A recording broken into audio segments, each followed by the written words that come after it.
নারদমণি সেই বিনায় টান দিয়ে প্রভুর গুণান কীর্তন গাইতে গাইতে চলেছে।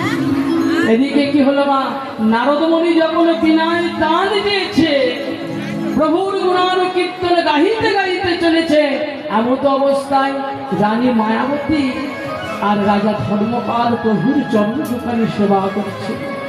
হঠাৎ রানী মায়াবতীর পদ্ম দিয়ে শ্রবণ করলো কে যেন মধুর থেকে সুদূর সাথে প্রভুর গুণান কীর্তন গাইতে গাইতে আসছে। নারদমণি ওই নাম শ্রবণ করে রানী মায়াবতী আবার বড় জোরে বলছেন, মহারাজ মহারাজ দেখো না মহারাজ, কে যেন মধুর কণ্ঠে প্রভুর নাম নাম গাইতে গাইতে এই পথে আসছে, তুমি একবারে যাও না।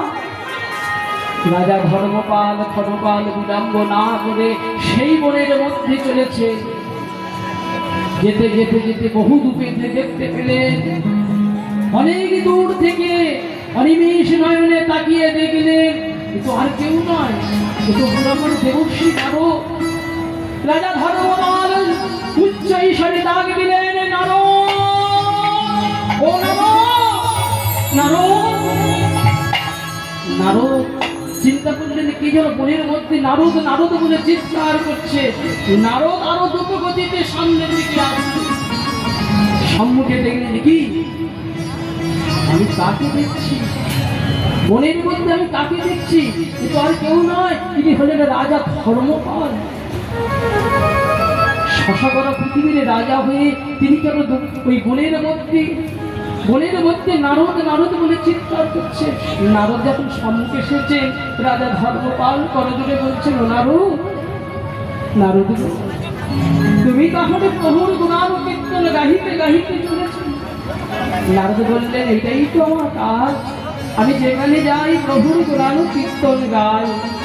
তবে নারদ তুমি যদি কৃপা করে একবার ওই নাম, আমার ওই প্রভুর নাম যদি আমার ওই রাধা মাধবের কাছে শোনাও, তাহলে ভগবানের কাছে যেটা আমরা চেয়েছি হয়তো কিছুক্ষণের জন্যই আমাদের হৃদয়ের জ্বালাটা অত্যন্ত নির্বাপিত হতে পারে। এসো না নারদ। নারদ আর বিলম্ব না করে মহারাজ ধর্মপালের সঙ্গে আসে। যখন মহারাজ ধর্মপালের সঙ্গে পট্ট কুটিরের মধ্যে উপস্থিত হয়েছেন দেবশ্রী নারদ, দেবশ্রী নারদ অনিমেষ নয়নে লক্ষ্য করছেন, আমি একটি রূপ দর্শন করলাম। একদিকে মহারাজ আহ্বানে আমি পট্ট কুটিরে আসলাম, আর এসে দেখছি রানী মায়াবতী ভগবান যে আমার চরণ দুঃখ সেবা করছে। লক্ষ্য করুন বাবা, নারদ যেই পট্ট কুটিরের মধ্যে উপস্থিত হয়েছে, মা মায়াবতী আমার অদূর থেকে দেখতে পেলেন নারদ বলেছে। ও মা কি করলেন জানো তো মা, এটা এক সময় আমাদের প্রথা ছিল, আমাদের ঠাকুমা দিদিমা কাকিমারা একসময় এটা করতো। প্রতিটি বাড়িতে যদি কোনো গুরুজনরা আসতো, আমাদের অনেক এখানে বয়স্ক বাবা মায়েরা আছে, আপনারা ভালো বলতে পারবেন। এখন হয়তো একটু ডিজিটাল আমরা অনেক আপডেট হয়েছি বাবা, কি তাই না? হ্যাঁ, এখন অনেক আপডেট হয়েছি, কিন্তু তখনকার একটা প্রথা ছিল, কোনো গুরুজন যদি গৃহীতে আসতো, সঙ্গে সঙ্গে আমরা কি করতাম, সেই গুরুদেবের মানে গুরুজন যে আমার থেকে বয়োজ্যেষ্ঠ যারা আসতো, সঙ্গে সঙ্গে বসিবার আসন দিতাম, আর আসনে দিয়ে তাদের চরণ দুখানি ধৌত করে দিতাম। তাই আমার রানী মায়াবতী লক্ষ্য করে দেখছেন, আজ আমার কি আনন্দ, দেবশ্রী নারদ আমার পত্র কুটিরে এসেছে। তাই কি করলেন, প্রভুর চরণ দুখানি সেবা বন্ধ করে দিয়ে দ্রুত গতিতে এসে আজ আমার এখন করছেন জানেন মা, ওই না সকল কর্ম করি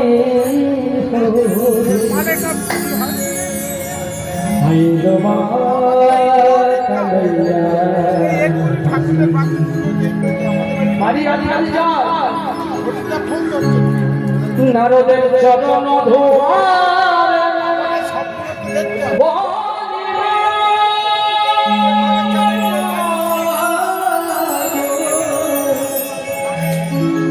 চরণ ধুয়ারে বলি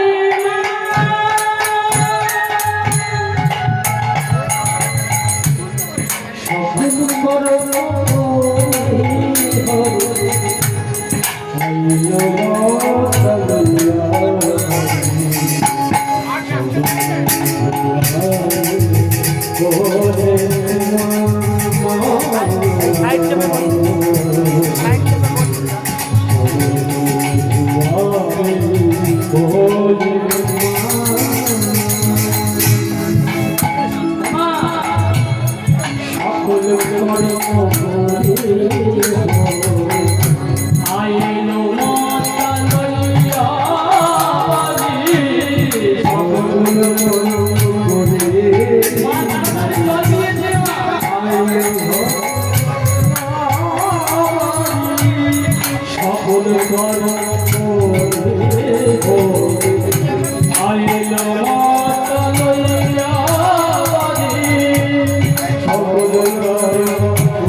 আমি দুখানি এনে ওমা পাত্রখানি এনে পাত্রের মধ্যে বাড়ি দিলে অর্থাৎ জল নারদকে বসিবার জন্য অসুবিধা। নারদ অনিমেষ নয়নে লক্ষ্য করছে মা বাড়ি আনলে কি করবে দেখি তো। নারদকে যখন বসিবার আসন দিল, বসিবার আসন দিয়ে নারদের কি করছেন না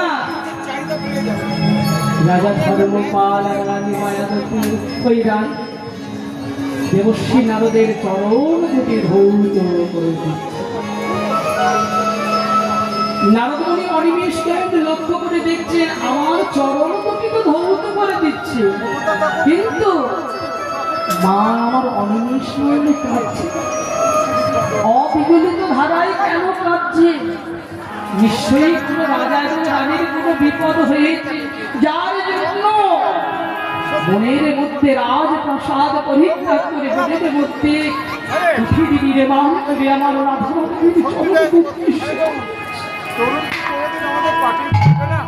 নারদমণি আমার কত করে বলছেন মহারাজ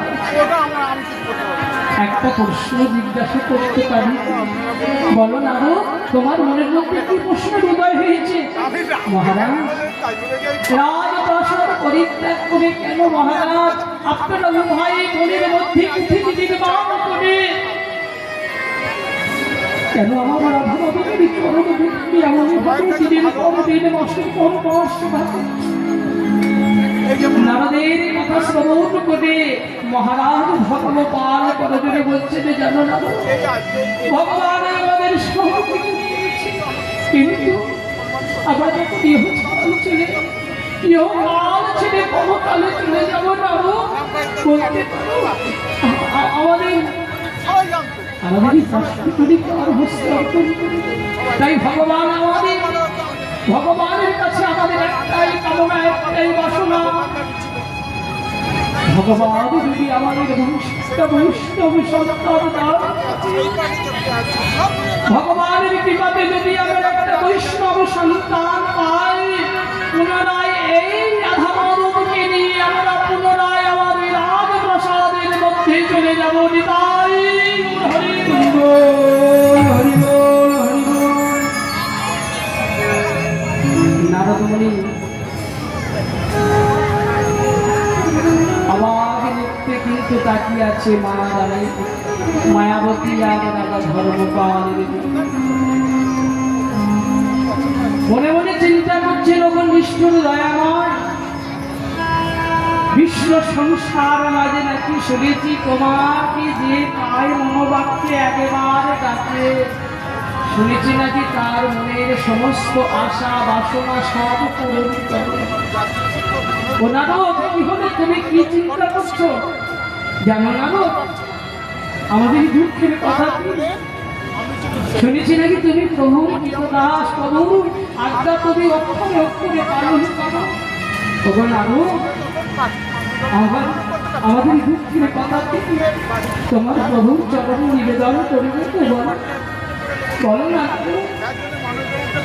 নারদ বলছেন, মহারাজ আমি কথা দিলাম, আপনাদের দুঃখের কথাটি আমি প্রভুর চরণে নিবেদন করিব করিব করিব। এইবার নারদমণি ক্ষণকাল বিলম্ব না করে চলে গেলেন কোথায়? আবার কোথায় গেলে মা? বৈকুণ্ঠ বিহারী হরিনারায়ণের কাছে। বৈকুণ্ঠ বিহারী হরিনারায়ণের কাছে গিয়ে দেখছেন প্রভু আমার শয়নে আছে, আর মা কমলায় আমার প্রভুর চরণ দুখানি সেবা করছে। এইবার কি করলেন? বললেন প্রভুকে জাগরিত করতে হবে। কি করলেন জানেন মা? ওই সঙ্গে সঙ্গে বিনাই কান দিলে দান দিয়ে উচ্চ ঈশ্বরে বলছে নারায়ণ নারায়ণ নারায়ণ। দেখি না সময় নেই অসময় নেই, তুমি আমার এই বৈকুণ্ঠের মাঝে কেন আসলে?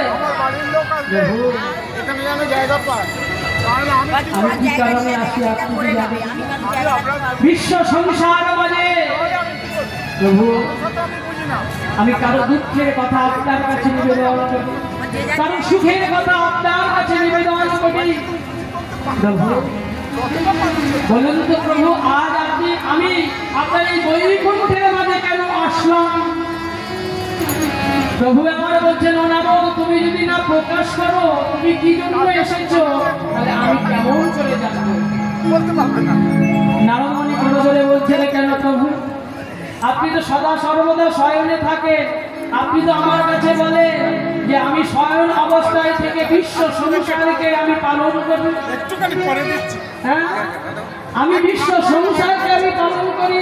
আপনি তো নিজেই আমার কাছে বলেছেন, নারদ আমি যদি মনে করি চোখের পলক ফেলিতে না ফেলিতে শশাগর পৃথিবীকে লয় করে দিতে পারি, আমি যদি মনে করি শশাগর পৃথিবীকে আবার পুনরায় সৃজন করিতে পারি, তাই প্রভু